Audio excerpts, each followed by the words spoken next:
মালদা শহরে চায় পে চর্চায় বিজেপি নেতা দিলীপ ঘোষ। মালদা শহরের সুকান্ত মোড়ে সাংবাদিকদের মুখোমুখি দিলীপ ঘোষ। সুপ্রিম কোর্টে মমতা বন্দ্যোপাধ্যায়ের সওয়ালকে কটাক্ষ। তিনি যখন নিজেই এমন সওয়াল করতে পারেন, তাহলে এতদিন রাজ্যের কোষাগার থেকে কোটি কোটি টাকা খরচ করে বড় বড় আইনজীবীদের দাঁড় করালেন কেন, প্রশ্ন দিলীপের। সবটাই আসলে নাটক, কটাক্ষ বিজেপি নেতার। ডিএ মামলার রায় থেকে বাজেটে লক্ষ্মীর ভান্ডার বৃদ্ধির সম্ভাবনা নিয়েও প্রতিক্রিয়া দিলীপের। লক্ষ্মীর ভান্ডার বাড়িয়ে আর কোনো লাভ হবে না। দল চাইলে আগামী বিধানসভা নির্বাচনে তিনি প্রার্থী হতে রাজি, ইঙ্গিত দিলীপ ঘোষের। আচ্ছা, মমতা ব্যানার্জি আজকে যে কোর্ট করে রিট করছেন কোর্টে, এটা যদি আগে করতেন পশ্চিমবাংলার কত পয়সা বাঁচতো। এই যে কপিল সিব্বল, এই মনু সিংভি, এদেরকে কোটি কোটি টাকা আমাদের ট্যাক্সের টাকা দিয়ে দিলেন। উনি যদি নিজে কোর্ট করে দাঁড়িয়ে যেতেন, হারছেন তো এমনি অমনি হারতেন, কিন্তু আমাদের টাকাটা বাঁচতো, সেটা উনি করলেন না। যাকে উনি গেছেন, শুভেচ্ছা থাকবে। কিভাবে দেখলেন কালকে যে উনি সওয়াল জবাব করলেন? ওনাকে তো বারবার বলছে সুপ্রিম কোর্টের বিচারক যে আপনি ছেড়ে দিন, উকিলরা যথেষ্ট যোগ্য, তাদের কথা শুনি। উনি জোর করে শুনবেন, সারা জীবন জিত, এখানেও যা করেন শুনবেন না, তো সেটাই করেছেন।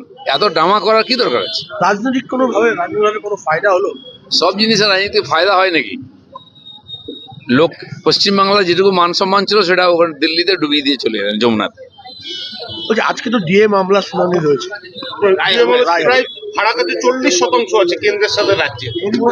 দেখুন, ডিএ নিয়ে অনেকবার মামলা হয়েছে, কোর্ট বলে দিয়েছে এটা অনুদান নয়, এটা অধিকার।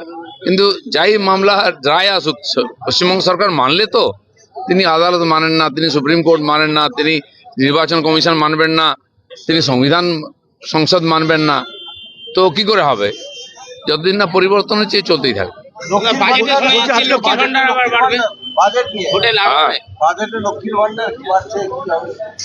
এর বেশি কিছু আর হবে না, দান দক্ষিণা ছাড়া। লক্ষ্মীর ভান্ডার যারা নিচ্ছেন তারা মনে রাখুন, তার ছেলে বলে কোনোদিন পশ্চিমবাংলায় চাকরি করতে পারবে না, থাকতেও পারবে না। গুজরাটে চাকরি করবে, এখানে দেখতে আসবে। বাজেটে কি প্রত্যাশা করছেন আপনি? কি প্রত্যাশা হওয়া উচিত? এই সরকারের কাছ থেকে কোনো প্রত্যাশা নেই, তো বাজেট নিয়ে কি প্রত্যাশা হবে? ধার করে যা সংসার চলে, তার বাজেটের কি মূল্য হয়? হুমায়ুন কবিরের সঙ্গে তো হচ্ছে না, আপাতত আইএসএফ এর সঙ্গে সিপিআইএম জোট করছে। এসব চর্চা চলতে হবে, আগে তো কিছু হোক। এখন কার সঙ্গে কাজ জোট হবে, আদৌ হবে কিনা, এগুলো খবর হতে পারে, এতে পশ্চিমবাংলা কিছু যায় আসে না। বলছি সংখ্যালঘু ভোট ব্যাংক এই বাংলার ক্ষেত্রে অনেক বড় ফ্যাক্টর। এই ভোট ব্যাংককে ভাঙার জন্য বারবার অভিযোগ হচ্ছে যে বিজেপির তরফ থেকে এটাকে মদত দেওয়া হচ্ছে, যারা সংখ্যালঘু vote bank. BJP vote bank তৈরি করছে, বিজেপি ভাঙতে যাচ্ছে না।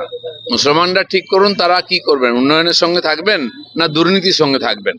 শান্তিতে থাকতে চান নাকি খুন খারাপা চান? টিএমসি সরকার যতদিন থাকবে ততদিন এগুলো চলতেই থাকবে, খুন খারাপা, দুর্নীতি, মারকাট, আর সবচেয়ে বড় শিকার হচ্ছেন মুসলমানরা। তো তারা যদি এরকম সরকারকে টিকে থাকতে চান, ঠিকই আছে, গণতন্ত্রের সবার অধিকার আছে। বলছি সুপ্রিম কোর্টে মমতা বন্দ্যোপাধ্যায় কমিশনকে হোয়াটসঅ্যাপ কমিশন বলে আক্রমণ করেছে, কি বলবেন? কেন, উনি অনেক কিছুই বলেন। প্রধানমন্ত্রী সম্বন্ধে কি বলেন, গৃহমন্ত্রী সম্বন্ধে কি বলেন, রাজ্যপাল রাষ্ট্রপতি সম্বন্ধে কি বলেন, তার কাছ থেকে এর বেশি কিছু আশা করা যায় না। উনি সবাইকে অসম্মান